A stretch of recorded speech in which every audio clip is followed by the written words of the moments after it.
Hola, buenos días. ¿Cómo están, jóvenes?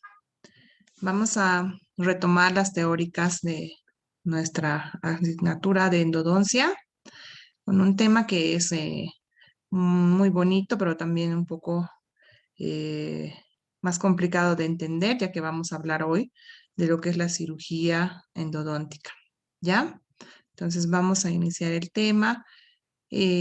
Cualquier consulta que ustedes tengan, vayan anotándola en un papelito mientras vamos avanzando. Y al final de la clase vamos a resolver las preguntas o dudas que hayan tenido del tema. ¿Sí? Entonces vamos a iniciar con la clase. Eh, ¿Me escuchan bien? Quisiera que me Sí, doctora, se te confirmen. escucha bien. Doctora, se Doctora, le buenos escucha bien. días, ¿se escucha? Buenos días, gracias. ¿Y se comparte la pantalla? Sí. ¿Se puede ver la pantalla que estoy compartiendo? Ya, se Doctora, ve. Muchas gracias. Bueno, entonces vamos a empezar con nuestro tema, que es la endodoncia quirúrgica, ¿ya?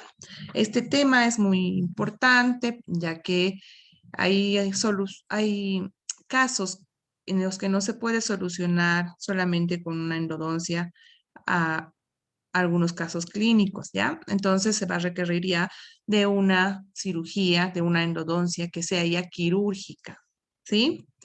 Entonces, ¿en qué consiste una endodoncia quirúrgica? Consiste en la eliminación mediante cirugía, ¿ya? Del tejido periapical patológico que se encuentra en los tejidos perirradiculares o la extirpación del tercio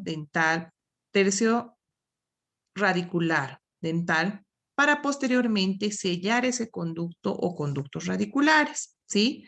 No solamente se va a delimitar a eso, a una cirugía para cortar el tercio apical de la raíz, también se va a hacer cargo de las patologías que puedan encerrar granulomas, quistes o también algún tipo de infecciones que se encuentren en esa zona, ¿ya?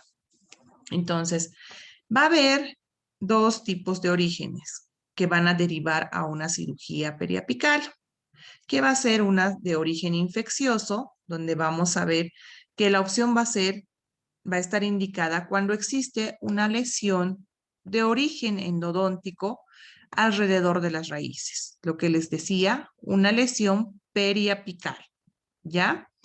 Que no se ha logrado corregir con un retratamiento de conductos adecuado, ¿ya? Muchas veces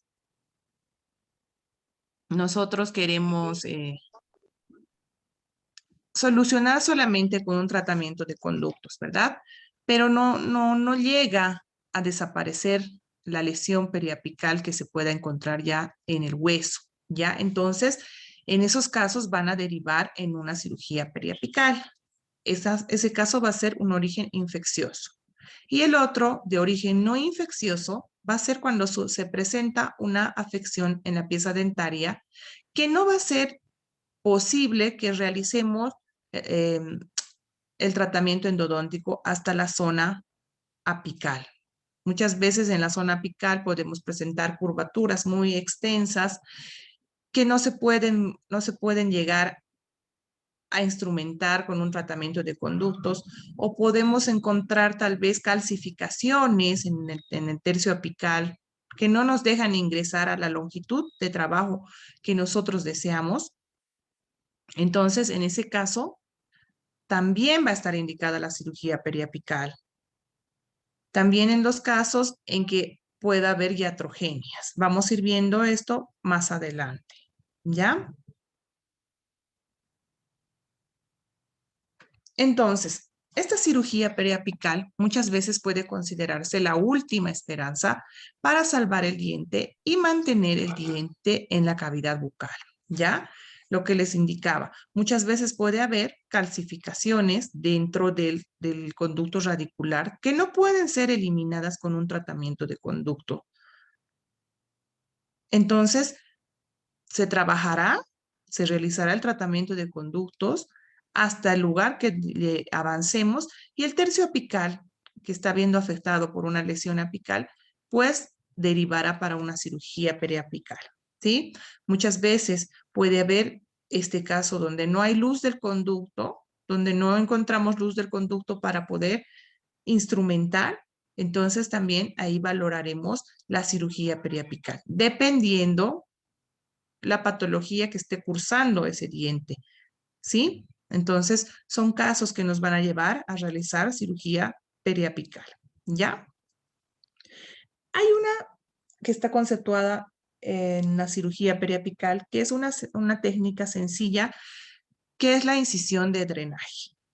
Esta está considerada dentro de la cirugía periapical porque se realiza un drenaje en los abscesos periapicales agudos. Cuando el paciente viene con una hinchazón, tumefacción a nivel vestibular, donde va a ser necesario el drenaje de la pus, del líquido purulento, ¿ya?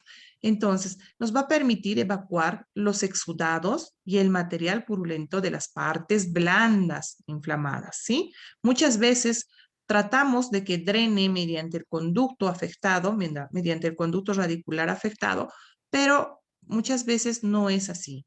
Es necesario realizar una incisión de drenaje para poder ayudar a drenar todo el material purulento, ¿ya? Entonces, esta incisión de drenaje está indicada para el absceso sintomático de origen apical, es decir, para el absceso perirradicular agudo, ¿ya? Entonces, lo que se realiza es una incisión vertical con un bisturí número 11. Esta incisión debe ingresar y llegar a partir hasta el periósteo, ¿sí? Para poder realizar una incisión, un drenaje que sea profundo y correcto y podamos así eliminar todos los microorganismos que se hallan en la región periapical, ¿sí? Posteriormente de la incisión se realizará un drenaje colocando tal vez un dren dentro de la incisión para ayudar a que vaya drenando. Muchas veces no es necesario colocar el drenaje porque en el momento que realizamos la incisión vertical empieza a salir todo el exudado. Algunas veces saldrá de este modo, se notará de este modo un líquido amarillento y muchas veces puede salir solamente sangre. Quiere decir que la infección estaba ¿cómo explicarías? Estaba como que camuflándose con la sangre, entonces sale solamente abundante sangre, ¿ya? Entonces, para hacer una incisión de drenaje, la incisión debe ser de tipo vertical con un bisturí número 11, llegando a profundizar hasta el periósteo. Entonces, esta incisión de drenaje es la primera clasificación o la primera indicación para, para realizar una cirugía periapical, ¿ya? Entonces, vamos a hablar ahora ya de la cirugía periapical más profunda, lo que les explicaba, donde solamente un tratamiento de conductos convencional que se realiza en la clínica no va a poder eliminar esta infección que se encuentra en la zona periapical, ¿sí? Entonces, como no vamos a poder eliminar, vamos a tener que recurrir a la cirugía periapical en granulomas y en quistes apicales, que son ya de mayor magnitud. Ustedes han debido ver en patología en que se diferencian los granulomas y los quistes. Entonces, en estas situaciones sí vamos a tener que derivar a una cirugía periapical, ¿ya? Entonces, la cirugía periapical de origen no infeccioso se va a realizar en accidentes y complicaciones endodónticas. Cuando hablamos de no infeccioso, ¿ya? En situaciones anatómicas complejas, en traumatismos dentarios y en una exorrizálisis apical idiopática. Cuando hablamos de accidentes y complicaciones endodónticas, vamos a hablar fracturas de limas que se encuentran a nivel apical, que son difíciles de extraer con los otros medios, por otros métodos, entonces se realizará una cirugía periapical. Otro tipo de complicaciones serán perforaciones que también se hallan en el tercio apical, que son difíciles de sellar en un consultorio mediante un tratamiento endodóntico. Entonces también se realizará una cirugía periapical. Situaciones anatómicas, cuando tenemos curvaturas muy acentuadas que son imposibles de llegar con las limas endodónticas, deltas apicales que están en apical, que no pueden ser abordados por un tratamiento endodóntico, o alguna anatomía compleja que se encuentre en un conducto radicular, ¿sí? Traumatismos dentarios, cuando un paciente ha sufrido algún trauma y justo en el tercio apical ha habido fractura, entonces tenemos que retirar tal vez esa parte del tercio apical. También vamos a realizar una cirugía periapical. Y la exorrizálisis apical idiopática. Esta se refiere cuando hay reabsorción apical de origen no infeccioso. Sí, puede ser por un trauma, empieza a reabsorber la parte apical de la raíz. Entonces, por esa reabsorción va ingresando los microorganismos al tejido periapical y va haciéndose un proceso periapical. Entonces, en esta exorrizálisis, que es la reabsorción apical, también vamos a realizar una cirugía periapical.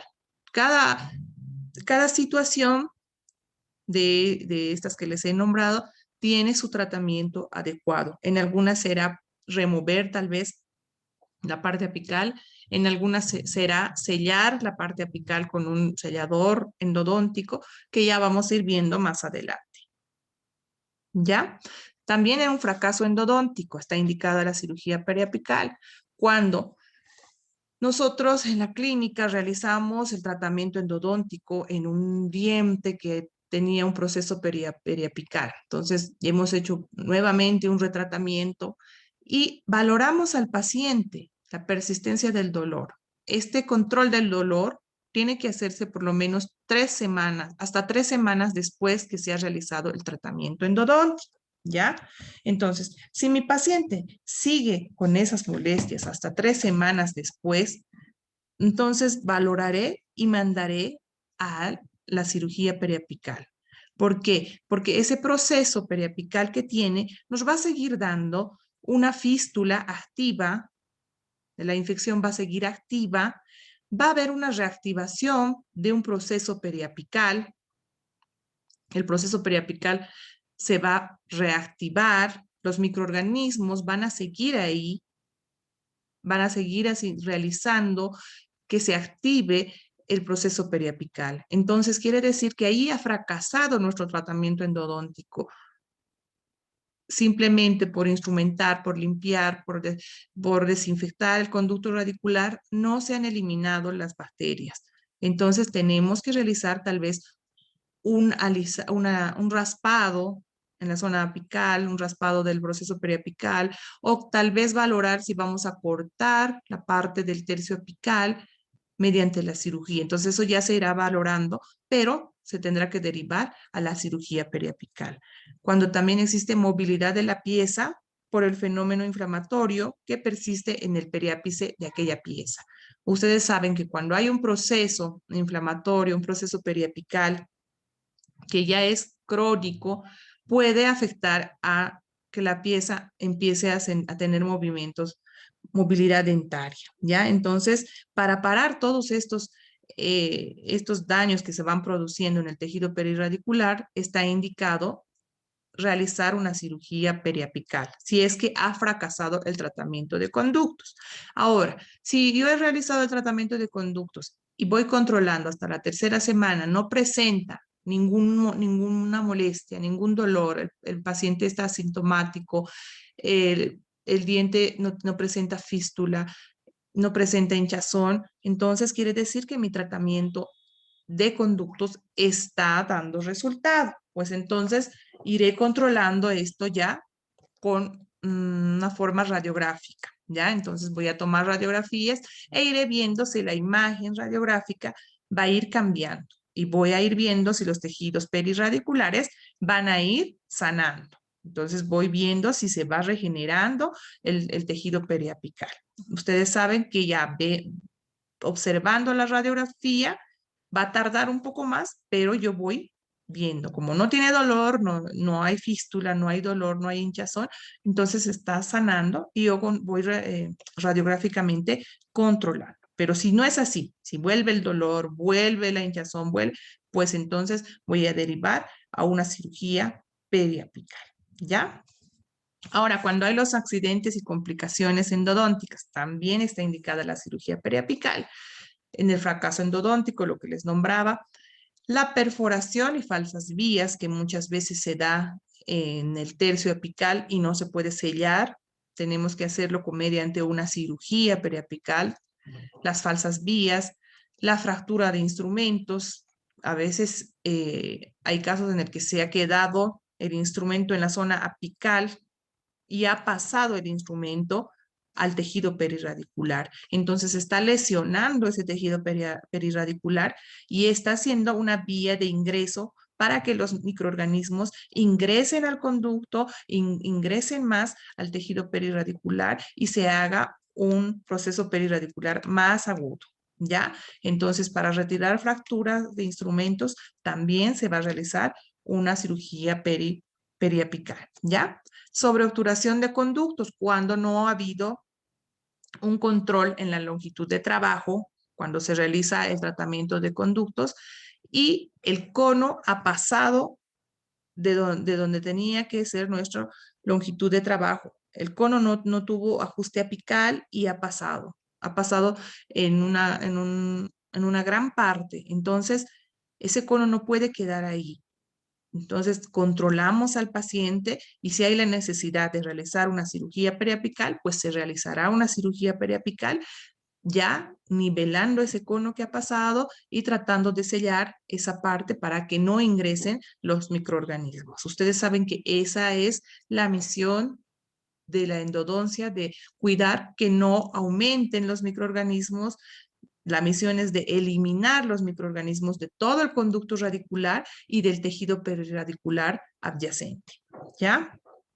Entonces, vamos a hablar ahora de los tiempos operatorios para la cirugía periapical. Ya hemos visto en qué casos está indicada una cirugía periapical, ¿ya? La cirugía periapical presenta tiempos. El primer tiempo, los tiempos serían como los pasos o como los protocolos a seguir en una cirugía periapical, ¿ya? Acá lo estamos resumiendo un poco para que ustedes tengan idea más o menos cuando tengan que derivar a algún paciente para una cirugía periapical, para explicarle cómo hay que hacer, qué es lo que tienen que hacer y a ustedes, si van a hacer alguna especialidad, ya irán perfeccionando lo que es la cirugía periapical, ¿ya? Entonces, la primera parte tenemos lo que es la anestesia, se elegirá qué tipo de anestesia se va a recomendar, será infiltrativa, será troncular, y se irá por la segunda parte que será la realización de un colgajo de tejidos blandos. Luego tendremos el colgajo que será la incisión, el tipo de incisión que se va a realizar, ¿ya? Después de realizar la incisión, se realizará el colgajo, que será levantar la encía para llegar a ver el hueso. Y ya como segunda parte estaría la osteotomía para abordaje de la lesión, la resección radicular, que sería ver si vamos a cortar la raíz, la retropreparación radicular, que sería ver si vamos a sellar o vamos a volver a preparar la parte apical por atrás. Entonces, todos estos van a ser sus tiempos, ¿ya? Vamos a ir hablando de cada uno de ellos. Hablamos del tejido, del colgajo de tejidos blandos. Entonces, la primera va a ser la incisión. La incisión que vamos a hacer y se va a clasificar de acuerdo a estos tipos de colgajos, ¿sí? Va a haber colgajo gingival, semilunar, colgajo triangular, trapezoidal y submarginal. Este tipo de colgajos son los que se pueden realizar cuando se procede a hacer una cirugía periapical, ¿ya? Entonces, aquí podemos ver otros tipos de colgajo, que este es el colgajo semilunar, un tipo de colgajo. Tenemos el colgajo triangular, que más o menos va de esta forma, para abordar así las lesiones periapicales, ¿ya? El colgajo subgingival, que va por abajo de la encía, en forma, siguiendo la forma de las encías. El colgajo intrasurcular, que va entre las papilas, dependiendo del caso que van a realizar, ¿sí? El colgajo de base papilar, que ven acá. Entonces, se elegirá un colgajo dependiendo qué es lo que queremos visualizar, dónde queremos abordar, ¿ya? Una vez que se ha realizado el colgajo, se va a realizar la osteotomía para abordar la lesión, ¿ya? ¿Qué es la osteotomía? Esta consiste en el retiro de la pared de la cortical para acceder a la lesión, ¿ya? En algunos casos, si hay perforación de tipo patológica, nos va a mostrar dónde vamos a realizar esta osteotomía. Muchas veces cuando va reabsorbiéndose el hueso ya por la patología, va a haber un poco de desgaste de hueso, ya va a haber como una comunicación, como una reabsorción que se va a ver claramente en el momento de realizar la cirugía, ¿ya? Pero otras veces no. Entonces, para esto es de gran ayuda la radiografía, ¿sí? No se puede realizar la cirugía periapical sin tener todos los medios auxiliares que van a ayudar a tener precisión y exactitud dónde se va a realizar el corte, la incisión, dónde vamos a realizar la osteotomía, porque se va a tener que retirar hueso, se va a tener que retirar el tejido óseo para abordar a la lesión. Entonces, la radiografía es un medio auxiliar muy importante para la cirugía periapical. Ahora contamos con las tomografías que son más precisas, que nos indican ya con medidas cuánto mide la lesión, qué tipo de lesión es. La tomografía ya es más exacta, pero si no contamos con una tomografía, pues con la radiografía tenemos que ayudarnos marcando, midiendo dónde se va a realizar la osteotomía, para no así desgastar el hueso sin ningún motivo y perder más estructura ósea, ¿ya? Entonces tienen que valorarse bien dónde se va a realizar esta osteotomía, ¿sí? Entonces, es el retiro de la pared cortical para acceder a la lesión. Esa es la osteotomía, ¿ya? La resección radicular. ¿Qué es la resección radicular? Es cortar una parte de la raíz, ¿ya? Esta situación debe evaluarse con el objetivo de eliminar la causa de la patología. Entonces, todos estos pasos que se van realizando o este tipo de cirugía que se va realizando, tiene que siempre evaluarse y ver qué es lo que se va a hacer. En algunos casos solamente se delimitará tal vez hacer una osteotomía y curetear esta zona, limpiar con una cucharetita, que son especiales como cucharetas de alveolo, pero más pequeñas, que nos ayudará a curetear la zona, limpiar, eliminando así todo el tejido de granulación que es patológico que se encuentra ahí. En muchas ocasiones se rellenará esta zona tal vez con ayuda de algún relleno y se procederá a cerrar la incisión. Entonces, quedará ahí tal vez y controlaremos que este hueso vaya regenerando después que se ha realizado el curetaje óseo, ¿ya? Muchas veces puede quedarse ahí y el diente mantenerse en boca sin necesidad de cortar el extremo apical de la raíz. ¿Por qué? Porque quizás en este caso no ha habido una sobreextensión, no existe, el tratamiento de conductos está a nivel donde tiene que estar, solamente que queda aquí el tejido de granulación que queremos ayudar a que vaya disminuyendo. Entonces, en ese caso se hará la osteotomía y se realizará el curetaje. ¿ya?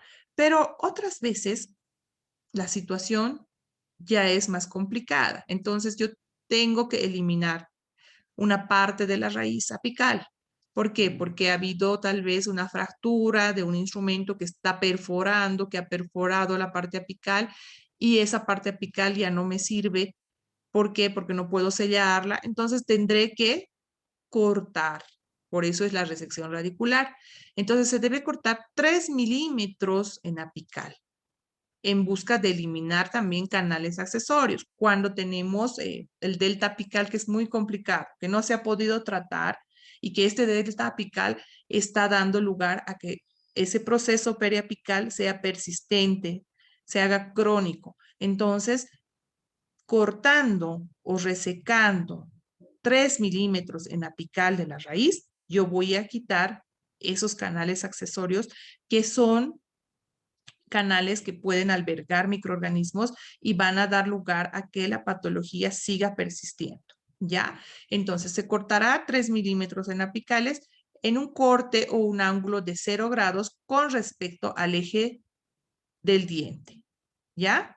Esto va a disminuir así el desgaste óseo. Siempre cuidar de que no se desgaste más hueso de lo que ya se está perdiendo por la patología. Entonces, un corte de 3 milímetros con un ángulo de 0 grados va a exponer menor cantidad de túbulos dentinarios, ¿ya? Entonces, vamos a ver aquí en la gráfica, ¿ya? Veo que este es el proceso periapical, ¿sí? Entonces, en este proceso que es agudo, que es ya crónico, que no disminuye con el tratamiento de endodoncia, que sigue dando manifestaciones clínicas, entonces voy a hacer la resección de la raíz. Entonces, 3 milímetros calculamos y se cortará pues 3 milímetros, donde esos 3 milímetros va a albergar el delta apical o los conductos accesorios que no han podido ser sellados. Ojo que para todo este tipo de cirugía, el conducto radicular tiene que tener un tratamiento endodóntico satisfactorio, un tratamiento endodóntico que sea de buena calidad, ¿ya? Porque si yo voy a cortar, voy a sacrificar una parte del diente en apical, de nada sirve que en la parte de coronal y media mi tratamiento de conductos no esté bien realizado. Entonces, tiene que ir de la mano. El tratamiento de conductos tiene que estar muy bien realizado, muy bien sellado, asegurándome de que por coronal no ingresen microorganismos y que por periapical o por apical tampoco va a ingresar microorganismos, ¿ya? Se corta en un ángulo de 0 grados, se retira un poco de gutapercha y se procede a colocar un cemento sellador que va a sellar la parte apical. Este cemento sellador va a ayudar a que se regenere más rápido la parte periapical, ¿sí? Entonces va a ir regenerándose con el tiempo, se va realizando controles radiográficos y va a ir volviendo a sellarse en la parte apical, ¿ya? Entonces esto es para cuando se realiza una resección radicular. Se cortará 3 milímetros en apical. Ahora, la retropreparación radicular, que es otro paso, que consiste en generar una cavidad de unos 3 milímetros de profundidad en dirección cervical que involucre la anatomía del conducto en la zona expuesta de la superficie seccionada de ápice radicular. También se puede realizar esta retropreparación por o con ayuda del ultrasonido, con puntas ultrasónicas de diferentes formas que nos van a ayudar a realizar una preparación del conducto, pero por la parte apical, ¿ya? Por eso se llama retropreparación radicular, porque vamos a realizar la preparación por la parte apical. Es una forma también de cirugía periapical que ayuda a que se pueda eliminar los microorganismos de la parte apical, pero por la parte de atrás, ¿sí? Por la parte apical. Esta Esta retroobturación se realiza también cuando existen patologías como procesos periapicales que no han podido ser eliminadas. Entonces se realizará por puntas de ultrasonido, ¿ya? Hablamos ahora de la obturación y sellado de la retropreparación.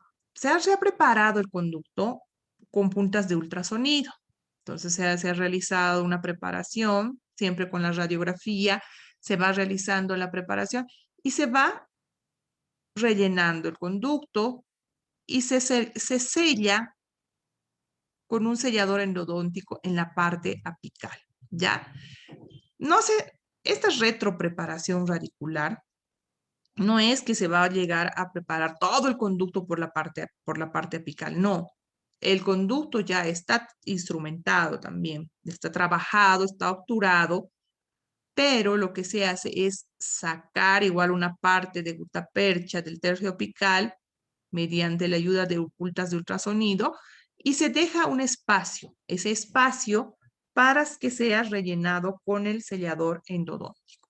Los selladores endodónticos que se utilizan tienen que tener las mismas propiedades que tiene un sellador endodóntico, es decir, son los mismos. Se puede utilizar acá un sellador a base de hidróxido de calcio, un sellador resinoso, son los mismos selladores que se utilizan en las técnicas de obturación. Entonces, por lo tanto, tienen que tener las mismas propiedades de ser radiopacos, de ser biocompatibles, todas las propiedades que tiene un sellador endodóntico, ¿ya? En casos se han utilizado el IRM, el SuperEva, que no son selladores endodónticos, ¿sí?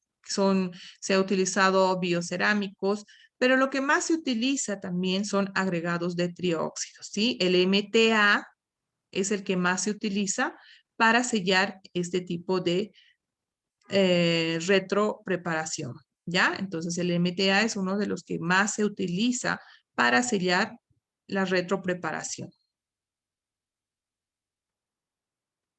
Otro tipo es la regeneración tisular guiada, ¿ya?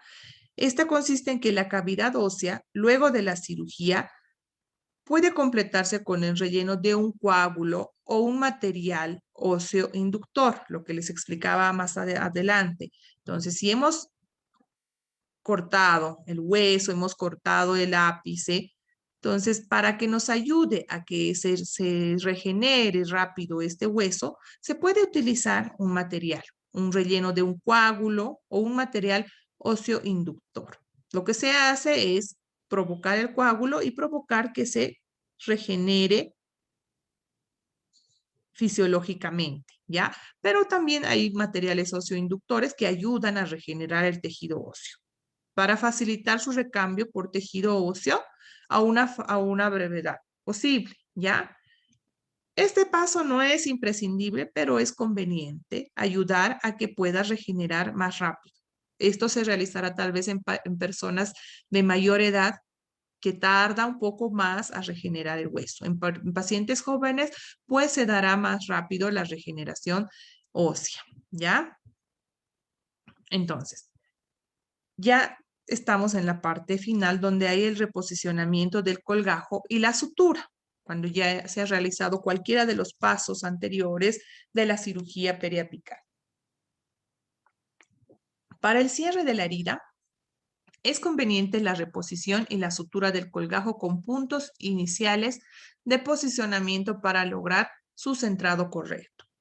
Es decir, que tenemos que cerrar la encía con puntitos centrados para lograr que se cierre correctamente este colgajo, ¿ya? Entonces, hay la conveniencia de emplear puntos simples separados, puede ser continuos o de retorno interproximales, por las partes interproximales, ya va a depender de la incisión que se ha realizado, ¿ya? Y del requerimiento terapéutico y de la capacidad técnica del operador. Es decir, para reponer o para volver a unir el colgajo, va a depender ya de la elección del operador qué tipo de sutura va a realizar, ¿ya?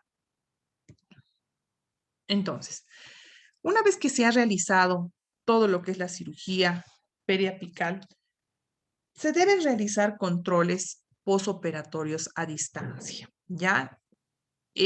Como cualquier cirugía que se realiza, siempre se hace un control, ¿verdad? Entonces, para esto la ayuda radiográfica también va a ser de mucha importancia, ¿ya? Debe confirmarse la ausencia de síntomas, que el paciente ya no tiene que tener las fístulas, que son indicadoras de que hay un proceso que está reactivándose. Debe realizarse las radiografías desde los 3 meses para controlar, porque ya a partir de los 3 meses recién va a ir mostrándose cambios radiográficos notables, ¿ya? Entonces, se debe indagar bien al paciente porque puede ser que el paciente llegue a la consulta de esta forma otra vez y nos pueda decir que le sigue doliendo, que sigue teniendo molestias, pero en realidad tal vez ya le han realizado el tratamiento por cirugía periapical. Entonces, para eso debo valorar bien la radiografía, debo contar con la historia clínica del paciente que esté bien descrita e ir valorando. Si es que tal vez ha habido un fracaso con la cirugía periapical, pues entonces el diente tendrá que salir de la cavidad bucal y derivará en una exodoncia, ¿ya? Y después ya se tendrá que realizar un tratamiento óseo para valorar si el paciente va a ser candidato a un implante, pero ya eso en última instancia, ¿sí? La mayoría de las veces la cirugía periapical es, es exitosa y el diente queda en boca y permanece en boca por mucho tiempo, ¿ya? Entonces, se va controlando radiográficamente, se vaya perdiendo la patología, que vaya retomando su cortical, que vaya formándose nuevamente, y al final se verá la imagen ya sin el proceso periapical, ¿sí? Pero el control radiográfico se ve desde los 3 meses recién. Entonces, se va a observar la ausencia de movilidad, se va a observar que ya no hay lesión apical y se podrá ver el ápice radicular ya completo con su ligamento correspondiente, ¿ya? Entonces, los controles postoperatorio a distancia siempre son de gran importancia. Hay que advertir al paciente que tiene que realizarse los controles. Una vez que también el paciente ya está indicado para recibir su cirugía periapical, indicarle, explicarle por qué motivo va a ser. En la clínica se realizan cirugías periapicales con ayuda de la cátedra de cirugía. Entonces se valora en la clínica qué es lo que se va a hacer, si se va a mandar al paciente a cirugía periapical, pero previamente se le explica al paciente qué es lo que necesita. Y si el paciente acepta, entonces ya se le derivará a cirugía y se le realizará la cirugía periapical correspondiente. ¿Ya? Hablemos ahora de la apicectomía. Hemos hablado un poquito de ahí adelante, pero ahora de la apicectomía en sí. ¿Qué es la apicectomía? Que es la resección de la raíz, ¿no ve? Entonces, se cortará, hemos dicho, 3 milímetros de la raíz. Acá pueden ver cómo se ha hecho la osteotomía, se ha cortado el hueso, se ha levantado el colgajo, acá pueden ver el hueso, todo el periósteo, ¿ven? Acá todo esto, en esta parte se ha realizado la osteotomía y se ha realizado una apicectomía, ¿ya? Esta apicectomía está con un bisel de 45 grados hacia apical que se puede realizar con una fresa fisura. Hay instrumentales que son específicos para una cirugía periapical, ¿ya? Entonces, en este caso, se valora si habrá la necesidad de colocar un sellador endodóntico. La mayoría de las veces sí se coloca el sellador endodóntico, retirando como 3 milímetros o 2 milímetros de la gutapercha y se sella con el sellador endodóntico. Se lava y se vuelve a cerrar el colgajo para que vaya regenerando, ¿ya? Entonces, es así como se ve una apicectomía. También les hablaba de las perforaciones que están indicadas para cirugía periapical. Cuando ha habido perforaciones,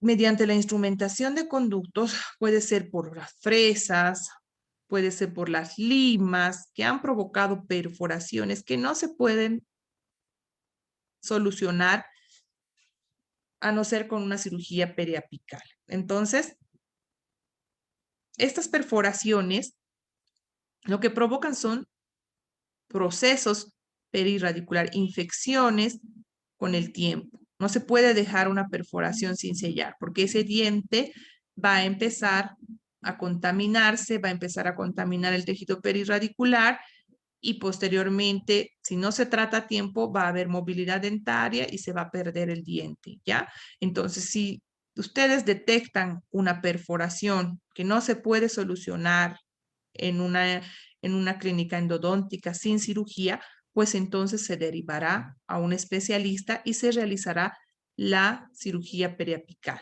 para eliminar así la perforación y el diente pueda permanecer en boca, ¿ya?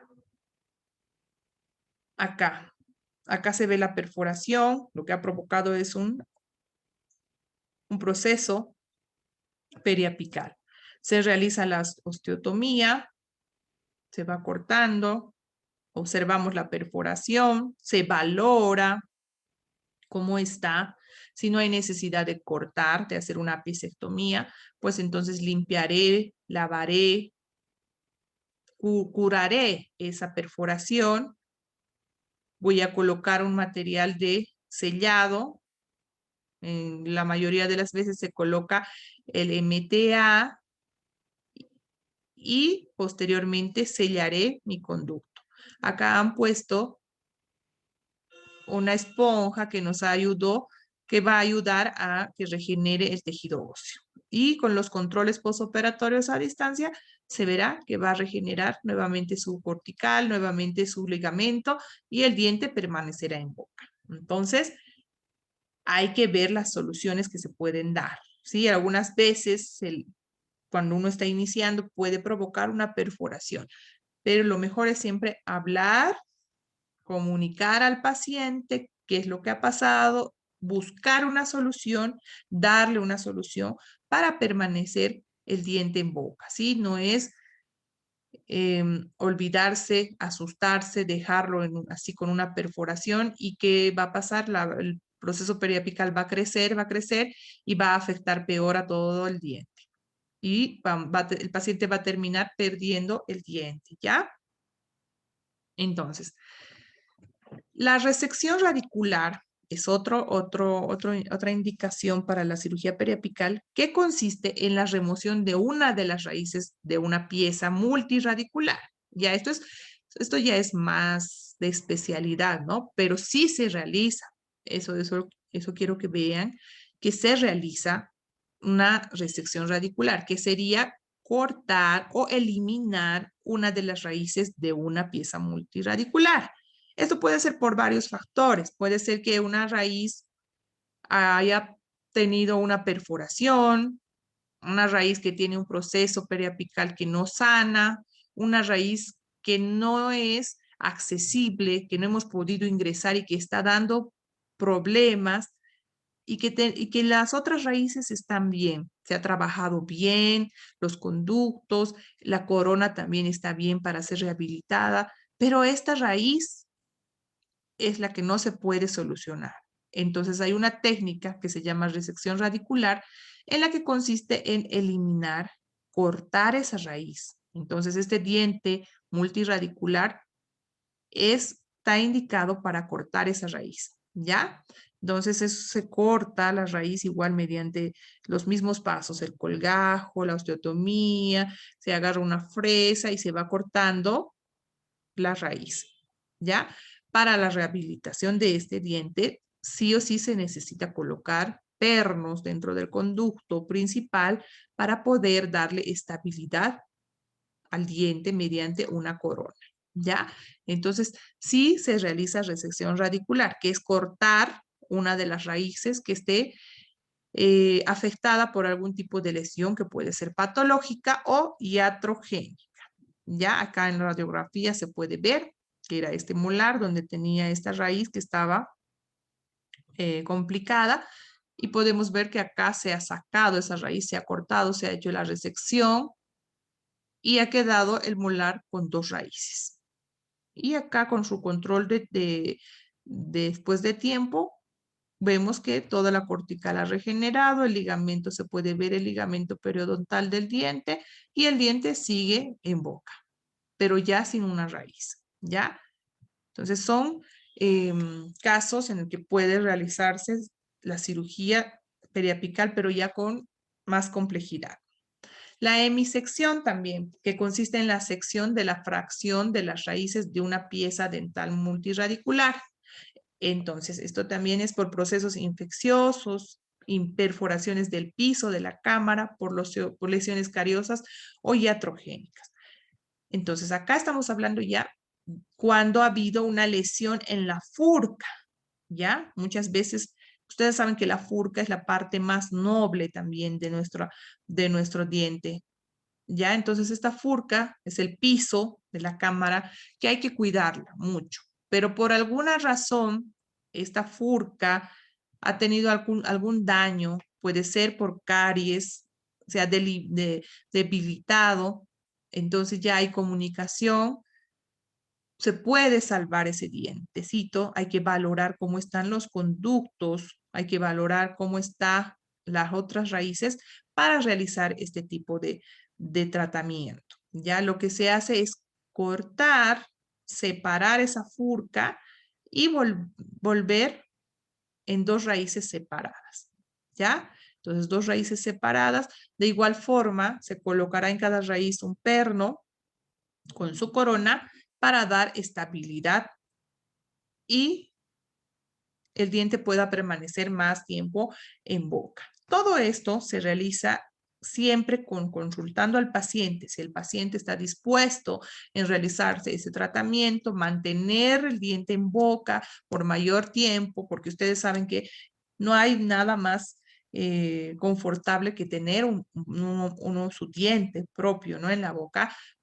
Entonces, si el paciente está dispuesto a hacer este tratamiento, obviamente son más costosos estos tratamientos, pues se los realiza también, ¿sí? Entonces, vean que se puede hacer este tipo de tratamientos también para mantener todo esto ya conversando con la parte de estética, ¿sí? Con el colega que hace estética, con el colega que nos va a ayudar a rehabilitar este diente que se va a realizar la individualización de raíces, ¿ya?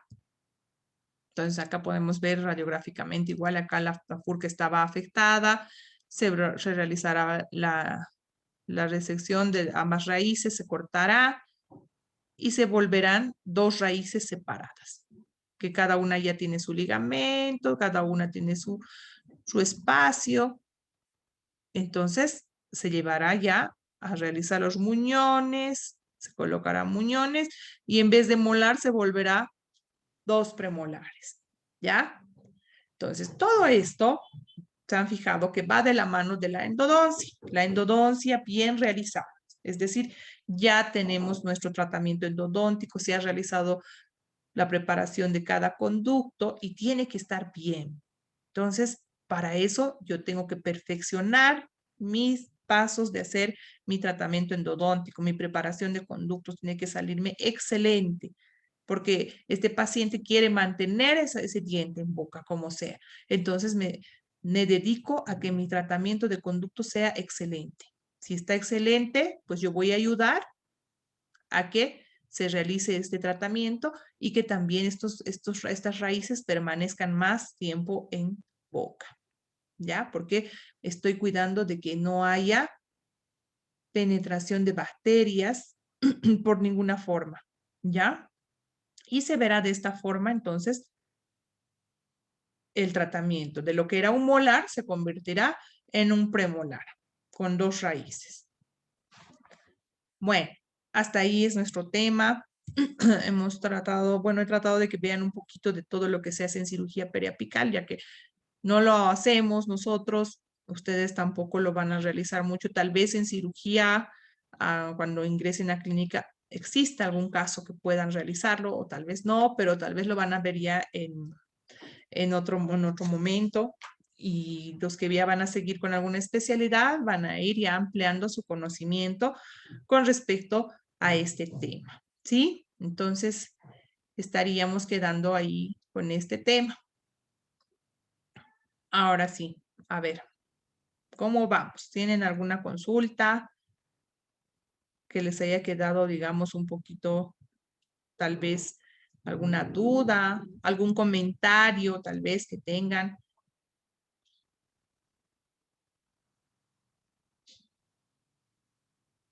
Nada, ¿cómo vamos? Doctora, buen día. Buen día. Doctora, eh, cuando veamos en una radiografía un posible granuloma, eh, el primer tratamiento a elegir es la endodoncia, ¿verdad? O el Correcto. directamente. No, Ah, no, ya. no. Entonces, si no cede en el tiempo, entonces se podría hacer la apicectomía. Exacto, Ah, ya. exacto. Es así. Cuando vemos un granuloma, primero puede ser que el granuloma no está tratado endodónticamente. Entonces, el primer paso va a ser realizar un tratamiento endodóntico, ¿ve? Como tratando una necrosis. Voy a controlar ese tratamiento, ¿cómo va? Voy controlando que desaparecen los síntomas, controlo radiográficamente. Después voy a ya hablar con el paciente. Si desaparecen las sintomatologías, quiere decir que va a ir mejorando. En el caso de que no mejore, voy a probar nuevamente con un retratamiento. Puede ser, hago el retratamiento, vuelvo a tratar ese conducto, vuelvo a eliminar nuevamente la gutapercha, entonces vuelvo a trabajar y controlo. Puede ser que se quede ahí, muchas veces se queda ahí, tenemos éxito y va regenerándose. Pero hay veces que no, que ese granuloma va creciendo, va afectando, incluso va afectando a los dientes vecinos. Entonces, en ese momento es donde yo ya elijo la cirugía periapical, ¿ya?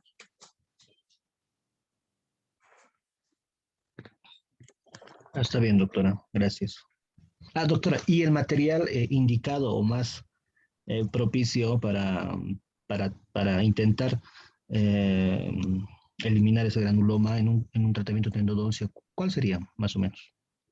Mm, Tienes que tener una buena técnica de instrumentación, una buena técnica de irrigación que es importante y el cemento también es muy importante, ¿sí? Hay una técnica que antiguamente se utilizaba bastante, que es el de realizar un pequeño puff, se dice, ¿no? Un pequeño pasaje del cemento que estamos utilizando para obturar, hacer que ese cemento pase un poquito a la región periapical para que ayude a regenerar y ayude a combatir los microorganismos. Pero todo depende de qué tipo de cemento. No podemos hacer pasar un cemento que sea a base de óxido de zinc eugenol porque va a irritar peor ese tejido periapical. Entonces, si yo tengo un cemento que es a base de hidróxido de calcio, pues sí, ese me ayudará un poco a regenerar y a combatir esa infección.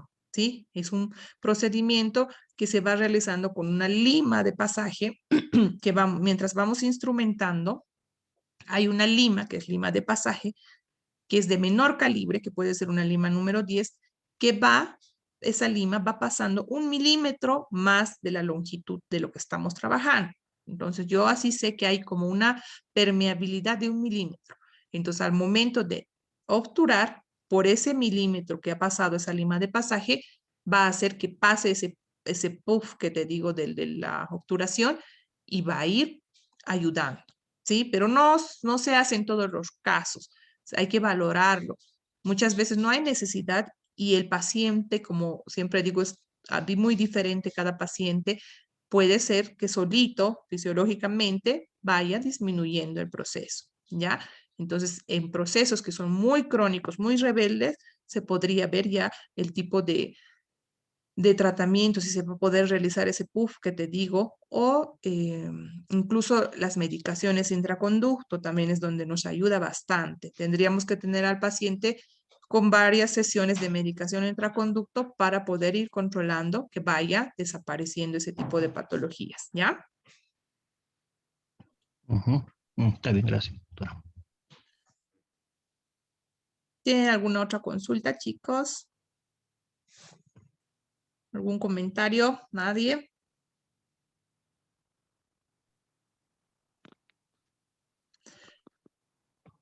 Bueno, entonces quedaríamos ahí.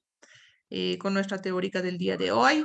Y los que tienen práctica del ROTE con el doctor Belmonte también ingresen temprano.